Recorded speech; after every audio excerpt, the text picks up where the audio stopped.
Assalamualaikum warahmatullahi wabarakatuh.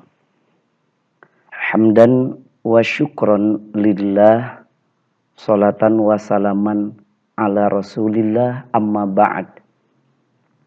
Allahumma rzuqna fahman nabiyyin wa hifdzal mursalin wa ilhamal malaikatil muqarrabin. Al-Mukarram wal Muhtaram, yang saya hormati Bapak dosen pengampu Bapak Profesor Dr. Haji Muhyiddin Syah MED beserta Bapak Dr. Asep Nur Sobah MPD, Bapak Kosma beserta rekan-rekan mahasiswa Pasca Sarjana UIN Sunan Gunung Jati, Bandung. Pada kesempatan ini izinkanlah saya untuk mempresentasikan proposal disertasi saya yang berjudul Karakteristik Pola Asuh Pesantren Al-Ishtiraq dan Pesantren Ulul Albab Sukabumi.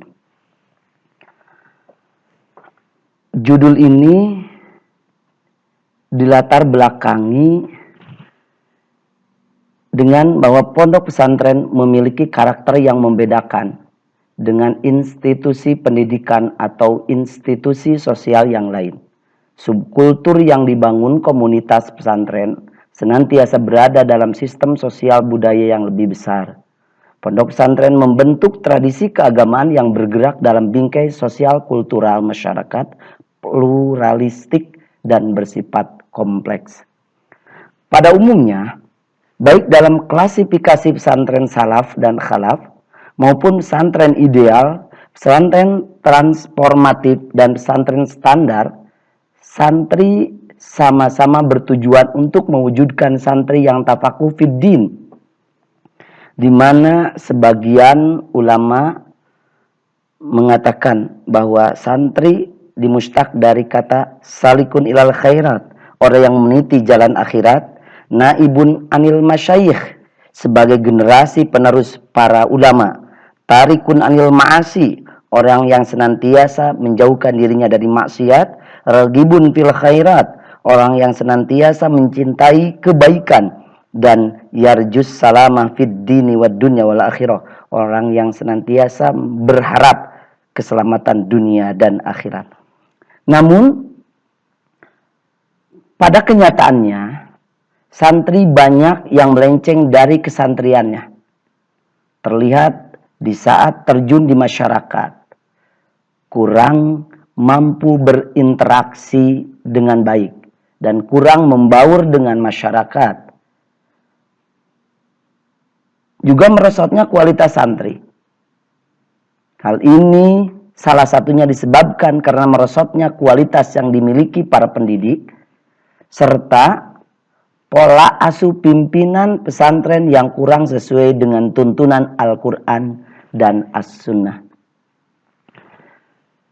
Kemudian rumusan masalah berdasarkan pokok masalah di atas dapat dijabarkan sebagai berikut dengan mengacu kepada EDI, Analysis, Design, Development, Implementation, dan Evaluation. Bagaimana analisis pola asuh yang diterapkan di pesantren Al-Ishtiraq dan pesantren Ulul Albab Sukabumi? Bagaimana desain awal pola asuh yang diterapkan? Dan bagaimana pengembangan desain pola asuh serta implementasi pengembangan pola asuh dan evaluasi pengembangan pola asuh yang diterapkan di Pondok Pesantren Al-Ishtiraq dan Pesantren Ulul Albab Sukabumi. Tujuan penelitian untuk menganalisis pola asuh yang diterapkan di Pesantren Al-Ishtiraq dan Pesantren Ulul Albab, juga untuk mendesain awal pola asuh, untuk mengembangkan desain pola asuh, untuk mengimplementasikan pengembangan pola asuh, dan untuk mengevaluasi pengembangan pola asuh yang diterapkan di Pesantren Al-Ishtiraq dan Pesantren Ulul Albab Sukabumi. Adapun manfaat dari penelitian ini, pertama secara teoritis, penelitian ini diharapkan menghasilkan produk pengembangan pola asuh pada pondok pesantren dan lembaga-lembaga lainnya. Juga penelitian ini sebagai bahan pertimbangan bagi peneliti selanjutnya yang berminat meneliti masalah yang terkait dengan penelitian ini. Kegunaan praktis sebagai referensi bagi pihak pengelola lembaga pesantren agar mampu membuat kebijakan-kebijakan dan tindakan yang lebih baik, sehingga tujuan pendidikan pada pondok pesantren dapat dicapai dengan lebih baik. Juga sebagai masukan bagi pengelola pesantren di tempat penelitian agar lebih memperhatikan berbagai faktor yang dapat mendorong peningkatan pengelolaan santri. Kerangka berpikir, permasalahannya pola asuh yang kurang tepat, di mana salah satunya orang tua belum sepenuhnya mengetahui pola pengasuhan pondok pesantren tempat anaknya menuntut ilmu. Pola asuh pondok pesantren yang kurang disiplin membuat dan membentuk perilaku lulusan santri yang kurang disiplin. Juga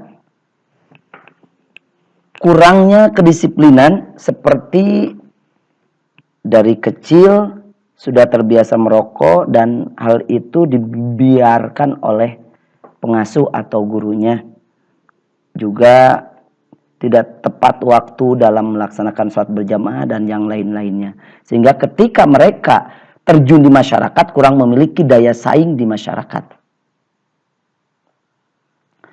Selanjutnya, visi dan misi strategi teori kepemimpinan menghasilkan karakteristik pola asuh pondok pesantren yang lebih baik. Metodologi penelitian, pendekatan penelitian menggunakan paradigma kualitatif dan kuantitatif. Sedangkan desain penelitian dan pengembangan produk yang dikembangkan adalah model pola asuh Pondok Pesantren Al-Ishtiraq dan Ulul Albab Sukabumi, atau istilahnya dengan R&D. Bab 2 dari proposal disertasi ini adalah kajian pustaka yang menjelaskan tentang bahasan daripada proposal disertasi ini dan penelitian yang relevan. Bab ketiga, metodologi penelitian, di mana pendekatan penelitian menggunakan paradigma kualitatif dan kuantitatif atau gabungan. Sedangkan desain penelitian menggunakan R&D, di mana penelitian dan pengembangan produk yang dikembangkan adalah model pola asuh Pondok Pesantren Al-Ishtiraq dan Ulul Albab Sukabumi. Sedangkan instrumen penelitian adalah human instrument, pengumpulan data terdiri dari tekniknya observasi, wawancara, angket, dan dokumentasi, sumber data primer dan sekunder. Analisis data, yaitu analisis konten yang terdiri dari reduksi, display, dan conclusion. Sedangkan teknik uji keabsahan data, yaitu membandingkan berbagai informasi yang didapat dengan cara yang berbeda. Jika terdapat perbedaan, maka diuji kembali keabsahannya dengan mencari bukti-bukti tambahan sesuai keperluan. Selanjutnya, member checking. Untuk mengkonfirmasi keabsahan data, peneliti membawa laporan akhir atau laporan subtema penelitian secara spesifik kepada partisipan, memastikan bahwa isi laporan tersebut sudah akurat.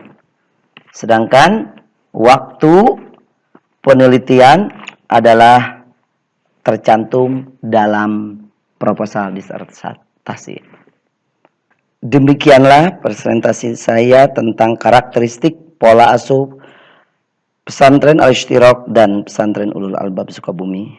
Mohon maaf atas segala kekurangan dan kekhilafan. Mohon kritik dan saran dari Bapak dosen dan teman-teman supaya menjadi bahan evaluasi ke depannya. Terima kasih. Wassalamualaikum warahmatullahi wabarakatuh.